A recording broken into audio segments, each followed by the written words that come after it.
Well, welcome, guys. We're here with Peter for a speaker interview. Peter, thanks for coming to Medellin. Well, thank you for the invite, Thomas. It's very surprising. I haven't been here before, and I can see why you like it. Absolutely. Yeah. So you came from Mexico, like near Cancun, right? Yeah, I live in the Yucatan, so I drive over to Cancun, take the cheap flight out, and it took as long to get through customs as it did to fly. Yeah. Yeah, I heard about that. I heard they're actually going on strike here in Medellin, unfortunately. But no, you're here for a mastermind this weekend. We have an Inner Circle mastermind for our group. You're one of the speakers. Super honored to have you here. You're also a mentor. You've been helping me with the community and different things. So it's an honor to have you here.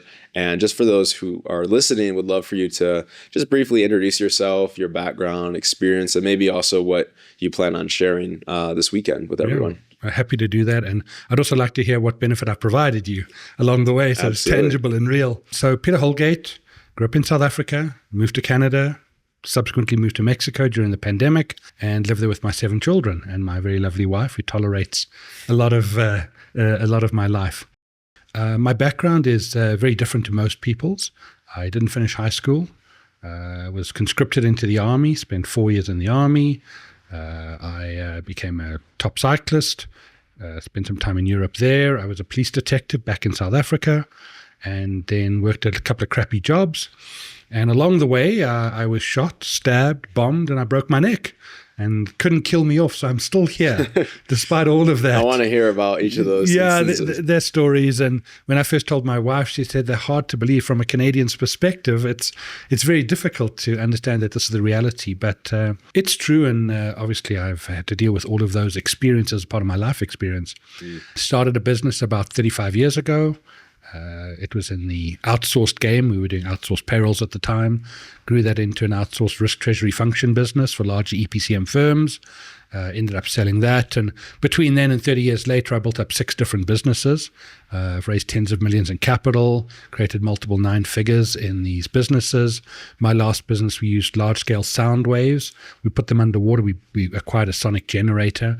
We put the sonic generator underwater, and we extracted the precious metals from waste electronics. So essentially, you drop your cell phone in, and we shake out the gold. Very cool. Wow. So at the end of that, I was a little bit burnt out, decided I want to change. And so I invited a guy to come live with me, to coach me 24/7. Super successful guy, Olympic medalist, Grey Cup winner. So Uncle Bob, as my kids called him, lived with me for 2 years, changed my life, realized I didn't want to build another business, but I really wanted to help entrepreneurs. And having gone through the cycle many times, from startup, raising capital, scaling up, then doing the acquisitions and mergers, plus the organic growth and the exits at the end, I feel I've got a good enough skill set to help entrepreneurs see around the corner, see what they can't see, really help them elevate their game beyond what they could do without my help. I'm very selective on who I work with. You're one of them, because I think you're an extraordinary human being. I think there's incredible potential in you, and I'd like to see that being realized in the world. So I'm saying that live. Thank you. Can never take it back now it's recorded. And so my focus for the last while has been helping entrepreneurs on 2 fronts. One is the functional side of things. In other words, how to get those sales, how to build a culture within the organization that works, how to do strategy properly, how to get your financials organized so you've got the right debt to equity ratios and so on. And then beyond that, I like to help the entrepreneurs become a better businessman by elevating their internal game.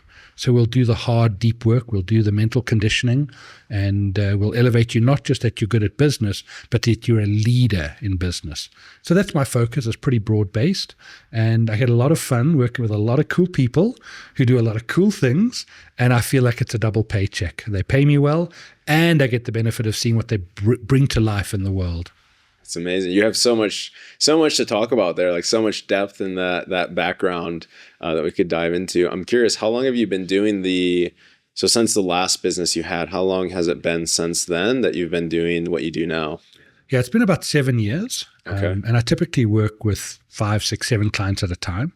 So pretty selective on my roster. Obviously, I have my own investments in companies that I help as well, so that it's a two-way. It's an investment and me giving the help there. So it's been about 7 years. I feel I'm finally starting to become somewhat competent at coaching. I like to say I'm not a virgin trying to be a sex therapist. I actually got the experience to do it. But even so, it's taken me a while to really dial in and figure out exactly how I can best serve entrepreneurs, how it can be there at the right time, give them the push when they need the kick in the ass. You can say, okay, now I'm pushing you hard. Other times to dial it back and allow them to just kind of make some mistakes and really have them ride their developmental edge the whole time, because it's compounding over time. If every day, every week, every month you ride that edge, you end up superior after a year or 2 or 3. So yeah, to answer your question, 7 years. The current thing I do a lot of speaking about is this identity that we have as entrepreneurs and how it ends up holding us back.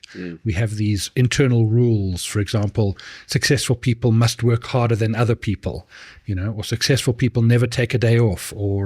So I'm finding I'm helping my clients with this deep inner work where we deprogram those unhelpful heuristics that live inside so they can replace them with ones that work better. So we keep the stuff that works, but where it becomes limiting, we start to transcend that. We say, hey, what would it look like if you could decide what those internal heuristics were?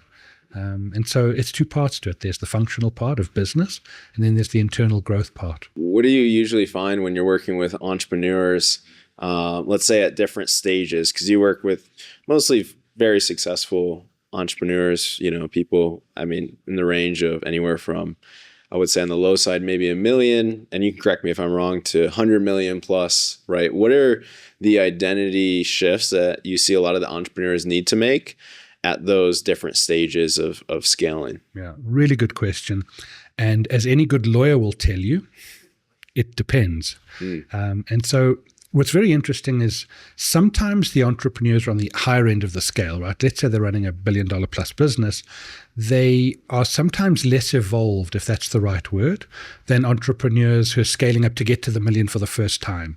Sometimes the entrepreneur who's in the early stages of their business, building it, has more self-awareness. They're more open to coaching.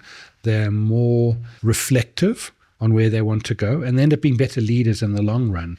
The person who gets to the high numbers from a revenue perspective, for example, sometimes has a lot of luck on their side. They time the market correctly, or they get there through the pure drive, the Steve Jobs way of doing things, but it doesn't always serve the individual. So there's not really a correlation between the individual's progression through the evolution to be a better leader and the size of their business. It really depends on the individual. There's no like, okay, coming to $1 million, you're like this. From $1 million to 10, you're like this. It's constant growth that needs to happen. Obviously, on the business side, it's well known what you need to get to the first 7 figures, right? And then from then to 10 is the next inflection point that typically happens as you start to put the necessary systems in. I think companies over-systematize, and this causes problems. I like to have organizations which are very nimble, agile, adaptable. And so my way of approaching this when I coach clients is to help them avoid the trap of becoming rigid. You're not a big corporate, so don't try and put in big corporate rigidity to do things. So I have my tools, my methodologies that I like to introduce and coach clients on using. And then from 10 to 100, you go through this mid-cap business development, and there's a different set of skills that I need. A lot more delegation, strategic planning and communication. It's different in a smaller company when you're more hands-on. So as leaders, entrepreneurs go through these different phases, so the coaching needs to adapt to allow them to transition through each of these phases. I'm sure you've seen entrepreneurs where they get stuck at a certain level and you think, well, why haven't they progressed beyond that? And I like to say my job as a coach is to read the label on the outside of the jar when the entrepreneur is stuck inside. Right. So I don't try and be an expert in his field. I'm never going to be as good as he is, but that's my advantage. My advantage is I can be objective and say, here's what I'm seeing. It's out of left field and you're not seeing it. So let's have a discussion around how you want to handle that. What would you say is like the biggest shift that you find when working with your clients or different entrepreneurs? Would you say it's more of the strategy or more of the identity? Like what is it typically that you find that's holding most entrepreneurs? Say they have a goal to get to here, but they're over here. Right. So what do you find that's that gap? Yeah. So here's the bad news. People don't like to hear the bad news is the dysfunction of the leader is the dysfunction of the organization. And so the more the leader is able to evolve and grow, the faster the organization grows, always and every time. And so if the leader is open, you find that the leader is open to approaching strategy from a different context. Whereas the leader is not open to that, he'll continue to follow strategies that are somewhat successful, but not nearly to the potential of the organization. So the individual development always precedes the organizational development, always, every time. I have 3 rules that I share with my clients. My first rule is success is all in the setup. So if everything upstream works, everything downstream is good. But if you pollute the river upstream, everything downstream is polluted. So as part of this rule, if the entrepreneur shows up with frustration or anger, the team picks this up and they then respond accordingly. So a leader who arrives impatient and angry doesn't get the best out of his team. He might think they, or she might think they're getting the best out of the team, but they're not. Unless they're open to seeing this, they won't do it. So that's rule number 1. Rule number 2, success is all about relationships. And so people who understand that true business is built on relationships, not on some functional buying and selling or some transaction, always do better. And rule number 3 is success is all around a shift of context. So if you're able to see things from a fresh perspective, then you have success. And when all 3 together, you have tremendous success. So now you ask the question again, what is the one thing that makes an extraordinary leader? Well, it's the leader that's open to a shift of context, who gets their setup right and understands that it's relationships that build everything. If any of these 3 are missing, then the business is going to be thwarted and the individual is going to be thwarted. So if you can understand applying a higher order set of rules, you don't become stuck in rigid, oh, well, somebody said at 1 million, you must do all the sales yourself or something like that. No, these 3 rules will guide you as to what's best for your circumstances. Yeah, I think I've heard a quote, something along the lines of that you are your business, basically. Your business, said differently, is an extension of you, right? And that's kind of what I'm understanding that you're saying is that it's all based on the leadership. You use the word leader a lot. Leadership, dysfunction of the leader in the success of the company. Yeah. So is it true that you believe that the individual themselves and their capacity to lead and their leadership development and skills is the number 1 determining factor in how successful they'll be? Well, let's take it a step further than that. Let's look at it from the perspective of if business is a vehicle for personal growth, which is a good way to see it, right? It's just a game in the end of the day. We add zeros to our balance sheet. That's all we do at the end, right? The real benefit is not the balance sheet, but the personal growth we undergo along the journey.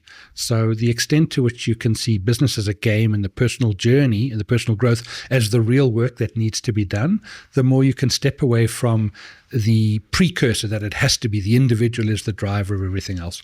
But yes, in businesses, the leader, the entrepreneur, has a disproportionate impact, not just on the business, but the lives of everyone in that business. And you can laud the business, and then so what if you're just another doofus, if you're just another douchebag? Yeah, well done. Like, nobody cares. Nobody wants to be around you. So I think the personal development part of it is integral to being a really good entrepreneur. I think why not use it as an opportunity? You've taken the risk. You've stepped outside of the 9 to 5.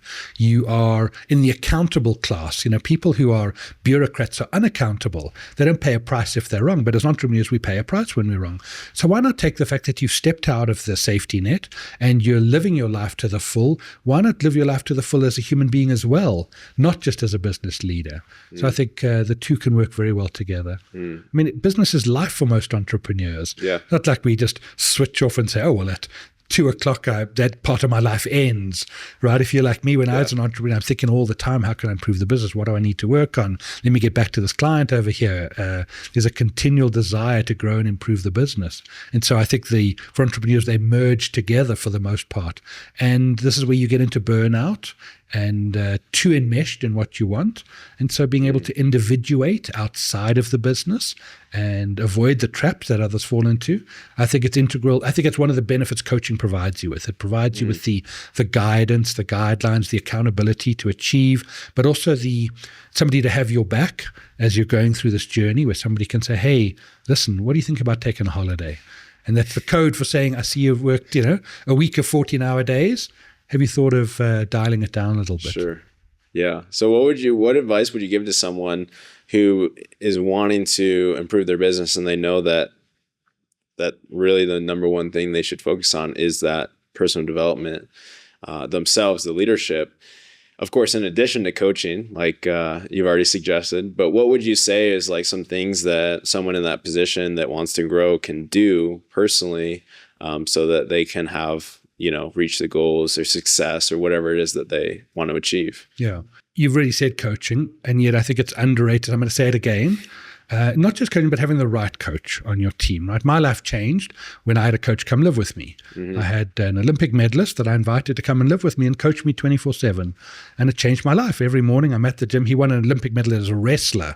So every morning, 5:30 a.m., I'm at the gym doing burpees. Wrestlers love burpees for some reason, till I throw up. But it really set my life in a different direction when I had the mentoring and input. So it might not be coaching, it might be mentoring, it might be guidance, I think is the single most important factor. The second most important factor, I'd say, is the ability to control your mind. Most people cannot sit for 5 minutes silently and focus on one thing. Really, in this world, we've trained people to be functionally good, but we don't manage ourselves very well. So I would say the second most important attribute or most important skill is not so much a business skill, not a functional skill. It's not like learning to sell or something. It's gaining control over your thoughts and mind. When you do that, you will upgrade your internal processor. You'll become smarter by doing this. And you'll become happier, more internally well-adjusted. And in turn, life starts to flow easier. And so you can live your life in a state of perpetual stress, anxiety, worry, or you can go through life the same way, full of joy, happiness, love, and people respond accordingly to do it.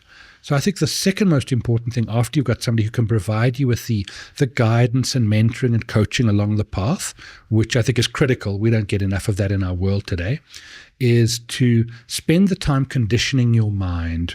Learn to do it. It's a tough skill. It's something which you have to work on as intensely as you work on at the gym. And the benefits of that become when you're able to think more clearly, make better decisions.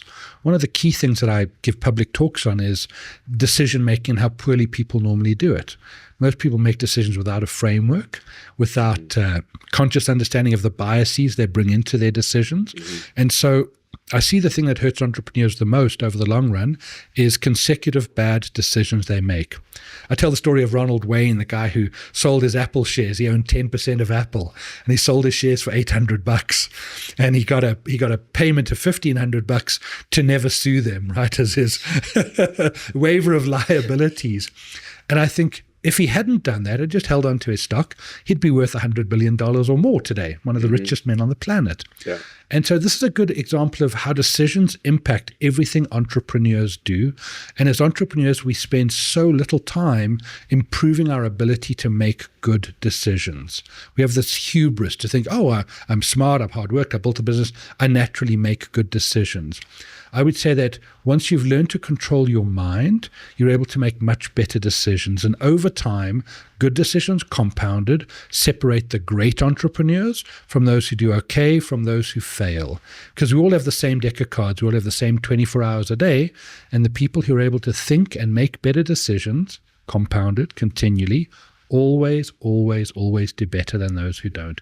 Whether it's deciding who to marry, people make good decisions or bad decisions. That single decision determines your fate as an entrepreneur. Big decision. Right. Who to take on as a partner, as a co-founder, can make or break a good business venture. Who to get financing from, if they're aligned investors or they're strategic investors or they're just quick money flip guys.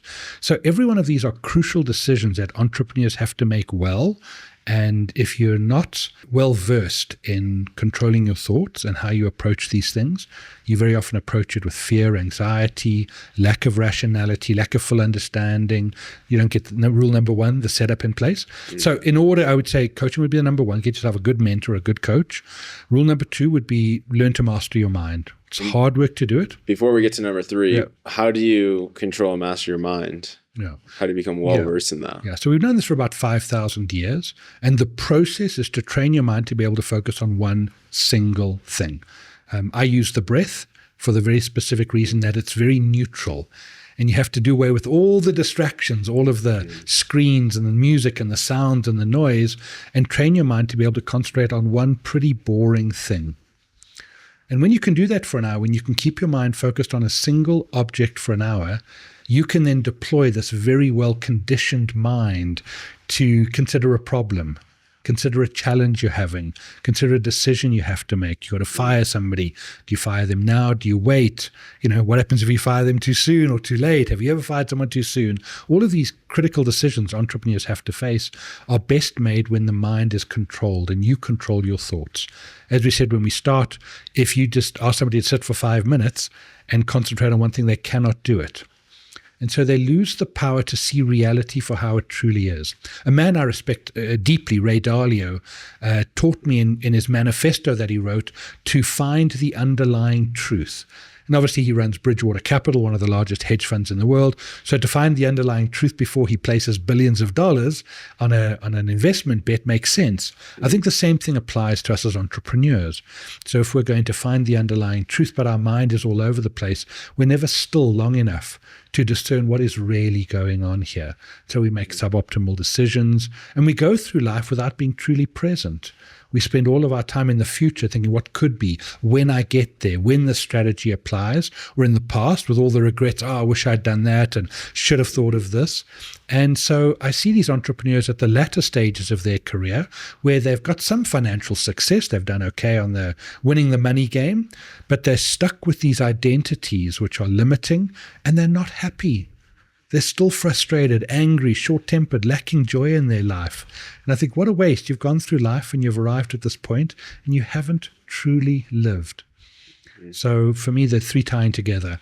Good ability to control your mind will help you in all aspects, whether it's planning your strategy, working with your team, handling complexity that comes with being an entrepreneur. So if there was one single skill that I would encourage every entrepreneur to work on, develop, it would be learning to control your mind, condition your mind. People call it meditation. For me, it's more mental conditioning to do it. And then obviously the benefits of meditation flow, the ability to buffer stress. You'll handle stress better. You'll be more effective. There's no downside to doing it. And then thirdly, deploying that in making good decisions. And so if you have all three together, you've got the right guidance, somebody who can look around the corner for you, see the blind spots, have your back, help you anticipate what's coming next.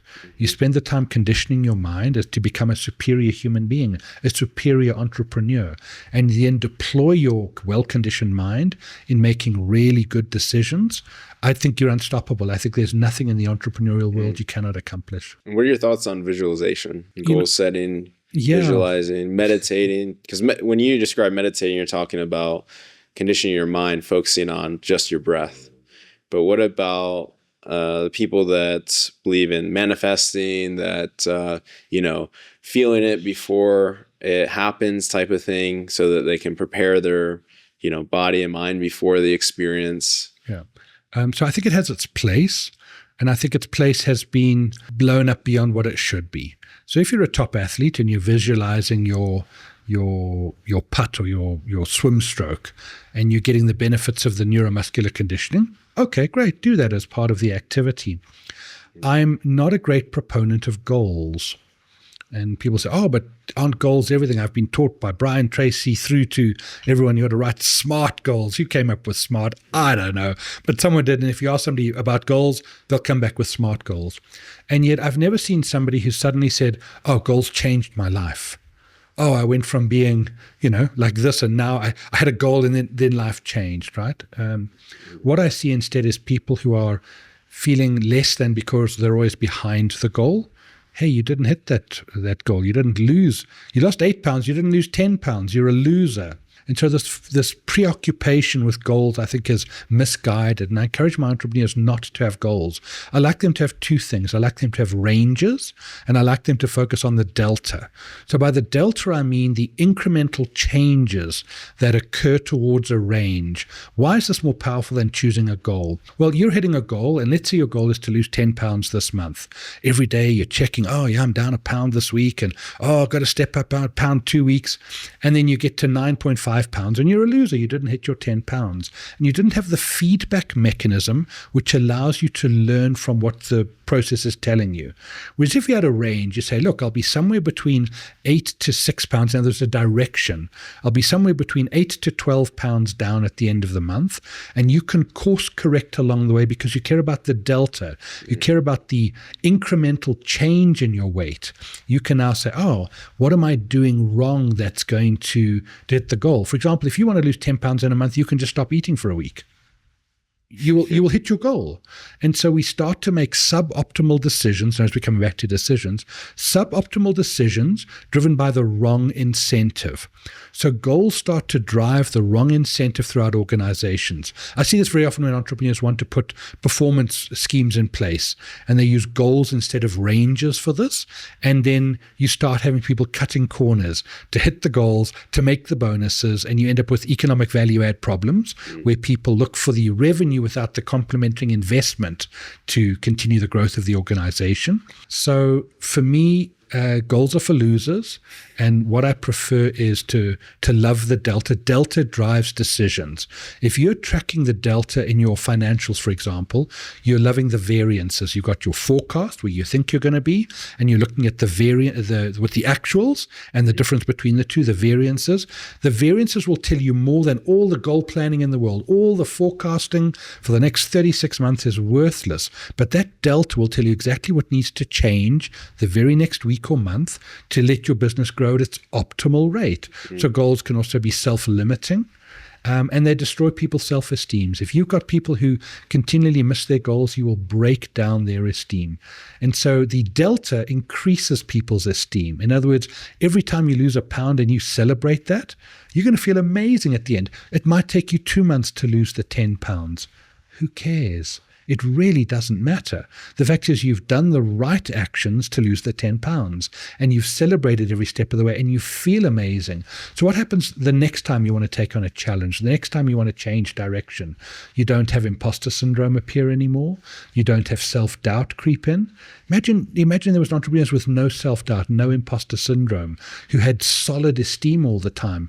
I would take that all day, every day, than this goal setting where we strive for a goal and 8 out of 10 times we miss it. And my ultimate question for people who are into goals is, so tell me about your New Year's resolutions 2 years ago. Yeah. How about this year?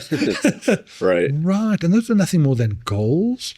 And so to me, goals are one of these fictions that we've been sold that I think distract us from really doing the work of understanding the delta. Where does the incremental change have to happen? And incremental change is compounded. And so if you have an organization that, for example, let's say I've got three sales channels, and you start to figure out which is the right sales channel, you boost down, you double down on that, you do advertising in that channel, and you look for new opportunities, that company will be way better off in terms of understanding these incremental changes than the company that just set some arbitrary goal. If you're in a public company, you've got to have guidance that's different. But for most companies who are private, you can choose how you determine the range you want to end up in, and take the actions that will lead you to the top end of the range. So instead of having a goal of reaching, let's say, $1 million a year in revenue, what if you said, I'll be somewhere between 700 and 1.2 million, if that's the range. Now you can start to do the activities to be in the upper end of the range, right? And the lower end of the range is where you start having trouble, right? Under 700,000, you're going to lose money. And so how do you move up in the range rather than, well, I hit my million goal, I'm good?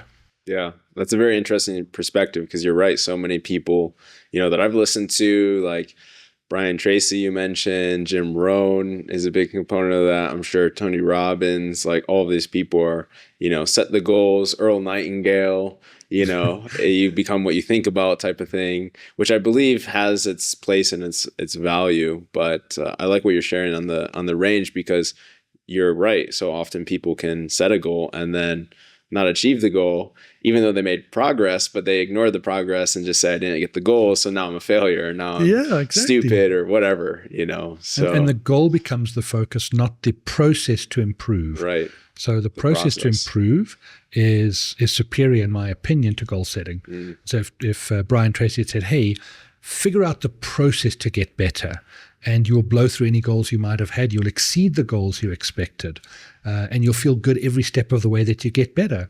If there's a business that grows that adds 50% of its revenue each year, not as a goal, but because they're improving, that compounds, and within 10 years you're wealthy. So you shared that you got stabbed, shot, bombed, and broken your neck. Yeah.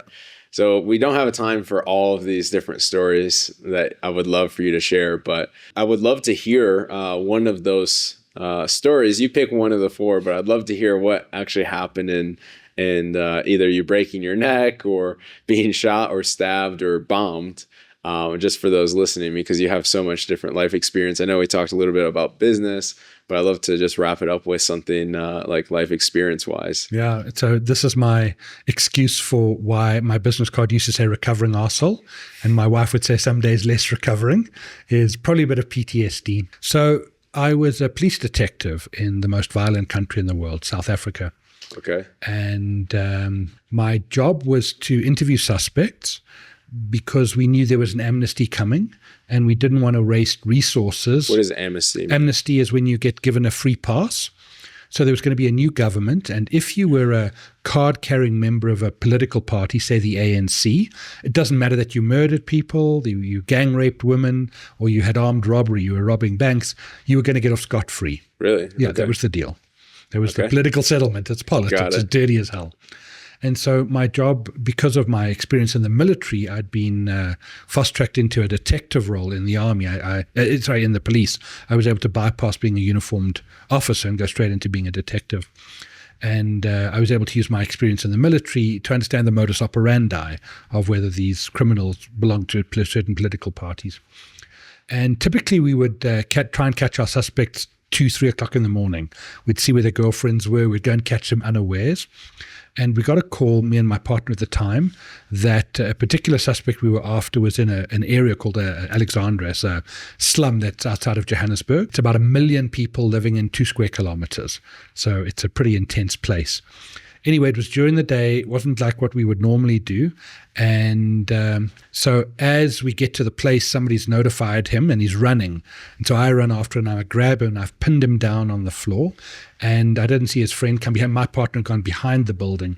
And this friend came behind and stabbed me many times with a sharpened motorbike spoke. You sharpen the end and you put a piece of wood on the other and you have a effective little weapon to stab people. So I ended up lying there. This guy escaped and my partner eventually came round.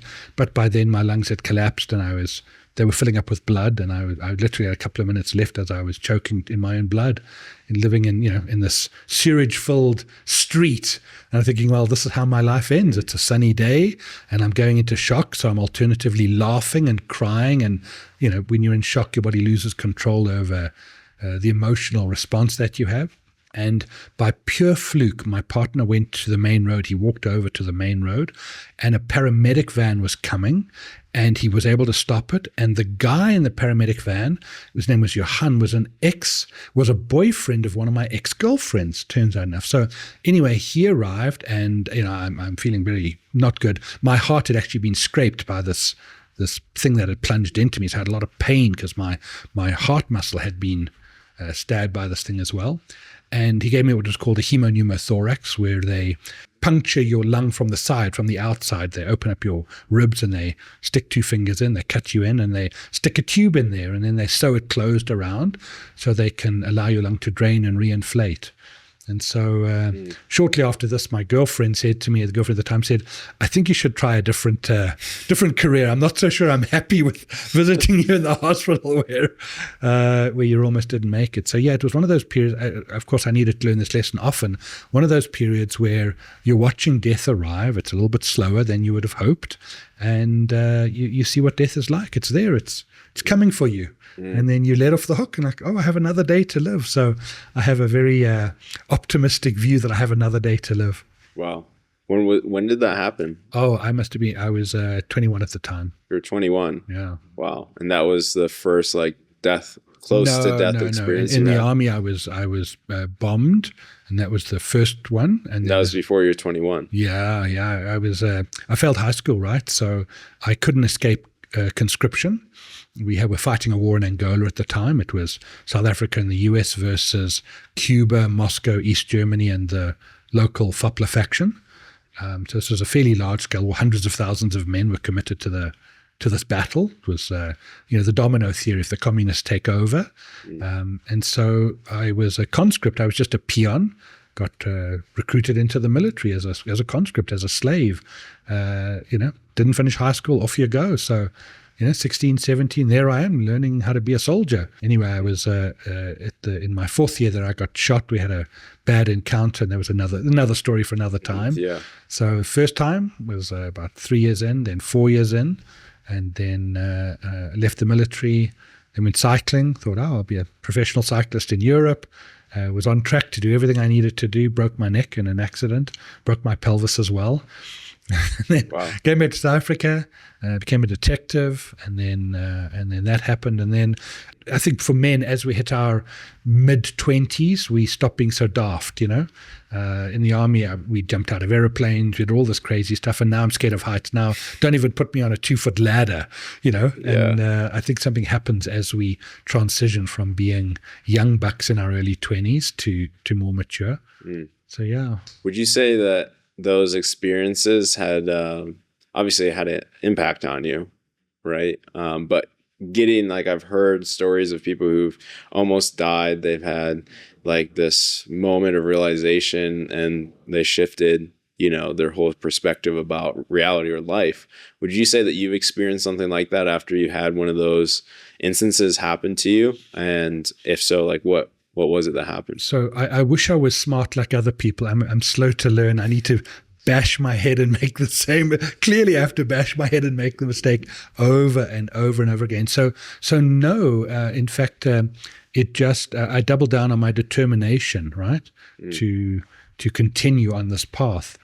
What really changed for me, one of the reasons why I changed what I do as a career now, is I thought I would explore meditation more seriously, because I'd read a tome, a selection of books called the Pali Canon, which is really the description of the early Buddhist philosophy, how they transitioned from this idea that you had to have an eternal life or nothing when you die, right? Is there a heaven? They call those the eternalists or the nihilists. And they wanted to find a different philosophical path. And the philosophical path they found was what they called the middle way. And it was neither the ultimate, where you live forever, nor was it there was the nothingness. So they found this different philosophical path. And I wasn't so much interested in the philosophy, but more the experience of meditation. What would it happen if you really got into meditation seriously? So the same way I would go into business would be by all-in focus. After a while, I, with some coaching, I had some really good guidance and coaching, I approached what are known as the jhanas, or the absorptive states in meditation. And these absorptive states are available to anyone. We've known about them for 5,000 years. In those states, one starts to see beyond reality as we see it now. We see the true nature of reality. And after experiencing what I understand to be the true nature of reality, where you see timelessness, you see ego as being a collapsing wave function, you watch it being formed and dissipate. Once you've experienced that firsthand with your own knowledge, you can't really go backwards. You can't go back to the striving world where everyone's on this hamster wheel, this hedonistic treadmill, looking to add another zero on their balance sheet. You realize there are more profound things in the world that are worthwhile exploring and getting to know. And so I would love to take entrepreneurs into this space so they can see the impermanence of everything, the unsatisfactoriness of another zero on the balance sheet, and let their egos dissolve and see who emerges after that. The most extraordinary human being emerges after this experience. So for me, the big awakening moment didn't happen in the fierce throes of battle or fighting cancer or climbing Everest. It happened in the quiet solitude of contemplation, where the realization of what really is occurs to everybody in the same way. And that changed my life forever. My children say there used to be the mean, angry papa, but now I've become the kind, loving papa. And I would have said to you, if you'd asked me 10 years ago, yeah, drive, strive, push harder, that was my nature. Now, having seen a different reality, I believe compassion, love, kindness are virtues to live one's life with. And I think striving will only take you so far in the functional realm. Getting deep in a quick call, but yeah. Amazing. Well, Peter, it's an honor. I'm super excited this weekend for you to be with us, to share your experience. You'll also be guiding some meditations in the morning that I'm also excited about. I think you do your own events, or you have your own circle, you do some things. So maybe you have something coming up. And for those who want to reach out, obviously, if you're a member of the group, if anyone's listening to this and wants to connect with you, happy to introduce. You work with a couple members in the group right now, including myself. And I just have to say, a personal experience from I think it's been 3 months, more or less, has been absolutely transformational. So I have to just thank you for, all the insight, knowledge that you've shared with me. And I highly encourage anyone who's looking for a coach to at least connect with you and explore if it resonates to work with you more. But where can other people hear about the things that you got going on and connect with you as well? Well, firstly, thank you for the kind words. I appreciate it. And I'll put it right back to you. You're the one doing the hard work. So the reason you're having the results is you're putting in the effort and you're open. So well done to you. So people can always reach me at peter@peterholgate.com. That's HOLGATE, like the toothpaste with an H in front. Email's the best way. Currently I'm on LinkedIn as my only platform. So connect with me on LinkedIn. I always set aside time to have conversations with entrepreneurs. So if you'd like just to have a conversation and discuss a challenge you're facing, I'm always down for that. So reach out, and no expectation. It's a way we can determine if there's a fit for us to connect beyond. I do have my own group that I run in the background called The Enlightened Capitalist, as the name says by itself. It's really not for everybody. And so there might be a fit for that for people. Of course, we have retreats and we do that over there. My real focus that I'm looking for is I always want to find entrepreneurs who are open to growing, who are determined, who want to see things differently, and start a relationship. It may not be a work relationship. I may simply help them with different things. And so if they want to reach out, Peter@peterholgate, send me an email, find me on LinkedIn, or go to my website, which is peterholgate.com. You'll be able to find out what I'm up to. And I would love the opportunity to connect with any of the people in your group. What I've experienced in your group is such high caliber entrepreneurs. I'll put it back to you. If people are looking for, a house, a home, and they want to be with top quality people just like them, then I would say you're the place to go to connect and build those relationships. Your community really is very strong, and I think it's got huge potential. Thank you so much. All right, Peter. Okay, it's a wrap. It's been an honor. Yeah, my pleasure. Thank you. Good.